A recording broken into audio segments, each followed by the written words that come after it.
येशू ख्रिस्त म्हणतो, मी खरा द्राक्षवेल आहे व माझा बाप यहोवा शेतकरी आहे.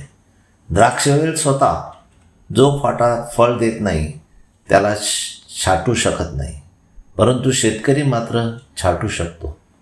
योहान अध्याय 15 ओवी 1-17. येशू ख्रिस्त म्हणतो, मी खरा द्राक्षवेल आहे आणि माझा बाप शेतकरी आहे.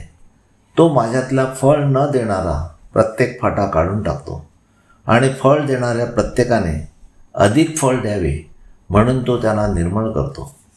द्राक्षवेल स्वतः कुठचाही फाटा काढू शकत नाही, तर शेतकरी यहोवा परमेश्वर हा मात्र फळ न देणाऱ्या फाट्याला काढून टाकतो. म्हणजे येशू ख्रिस्ताला यहोवा देवाशिवाय काही करता येत नाही. येशू म्हणतो, जे वचन मी तुम्हाला सांगितले त्यामुळे तुम्ही आता निर्मळ झाला आहात. तुम्ही माझ्यामध्ये राहा आणि मी तुम्हामध्ये राहीन. जसा फाटा वेलात राहिल्या वाचून त्याच्याने आपण फळ देवत नाही, तसेच माझ्यामध्ये राहिल्या वाचून तुमच्याने फळ देववणार नाही. कारण यहोवा देवाच्या आज्ञा व नियम तुम्ही पाळल्या नाहीत, तर यहोवा देव परमेश्वर तुम्हाला माझ्यापासून दूर करील व तुम्ही सैतानाच्या हातात जाल. कारण माझ्यापासून वेगळे झाले असल्यास तुमच्याने काही करवत नाही. मग यहोवा देव जो फाटा काढून विस्तवात टाकेल, मग ते जाळण्यात येईल. तुम्ही माझ्यामध्ये राहिला व माझी वचने जी यहोवा देवाने दिली ती तुम्हामध्ये राहिली, तर जे काही तुम्ही माझ्या नावाने मागाल म्हणजे ते तुम्हाला मिळेल. तुम्ही पुष्कळ फळ द्यावे यातच माझ्या यहोवा बापाचा गौरव होतो. आणि येशू ख्रिस्त म्हणतो, त्यामुळे तुम्ही माझे शिष्य व्हाल. येशू ख्रिस्त स्वतः म्हणतो, जशी यहोवा बापाने माझ्यावर प्रीती केली आहे तशीच मी तुम्हावर प्रीती केली आहे. माझ्या प्रीतीत राहा. जसे मी आपल्या बापाच्या आज्ञा व नियम पाळले असून त्याच्या प्रीतीत राहतो, तसेच तुम्ही माझ्या आज्ञा पाळाल तर माझ्या प्रीतीत राहाल. माझा आनंद तुम्हामध्ये राहावा व तुमचा आनंद पूर्ण व्हावा म्हणून मी तुम्हाला या गोष्टी सांगितल्या आहेत.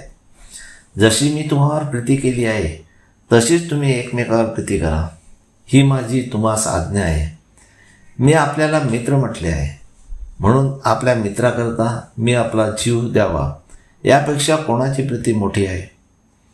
मी तुम्हास आज्ञा देऊन सांगतो, ते जर तुम्ही कराल तर तुम्ही माझे मित्र आहात. येशू आपल्याला मित्र असे म्हणतो आणि त्याने आपल्या मानवजातीसाठी आपला प्राण दिला. आतापासून मी तुम्हास दास म्हणत नाही, कारण आपला धनी काय करतो ते दासाला ठाऊक नसते, परंतु मी तुम्हास मित्र म्हटले आहे. कारण ज्या गोष्टी माझा बाप यहोवा याच्याकडून ऐकल्या त्या सर्व मी तुम्हास कळविल्या आहेत. तुम्ही मला निवडले नाही, तर मी तुम्हाला निवडले व तुम्हाला नेमले आहे, अशासाठी की तुम्ही जाऊन योग्य फळ द्यावे, म्हणजेच यहोवा देवाच्या आज्ञा व नियम व शुभवर्तमान लोकांना सांगावे, की ज्यामुळे तुम्ही येशू ख्रिस्ताच्या नावाने यहोवा देव बापाजवळ जे काही मागाल ते तो देईल. तुम्ही एकमेकावर प्रीती करावी म्हणून ह्या गोष्टी मी तुम्हाला आज्ञा देऊन सांगतो. येशू स्वतः बापाच्या इच्छेशिवाय काही करू शकत नाही, कारण त्याला यहोवा देवाने 7 पवित्र आत्मे दिले होते. त्याच्या साहाय्याने तो स्वतः म्हणतो, यहोवा देवाच्या पवित्र आत्म्याने मी भूते काढतो व चमत्कार करतो. मग त्याच्यासमोर माणूस स्वतः काय करणार? येशू म्हणतो, मी बापाकडे जातो व त्याला विनंती करून तुम्हासाठी पाराकलेत म्हणजे पवित्र आत्मा पाठवीन. पवित्र आत्मे जे काय यहोवा देवाकडून ऐकतील तेच सांगतील. पवित्र आत्म्याला सुद्धा काही अधिकार नाही. तर मग जगातले एवढे संत बनवले आहेत, त्यांनी स्वतः काही केले नाही. यहोवा देवाची पहिली आज्ञा, एकच यहोवा देवाला भज व मूर्तिपूजा करू नको. तसेच येशू ख्रिस्ताची पहिली आज्ञा, एकच यहोवा देवाला भज, याचा आपण भंग करतो.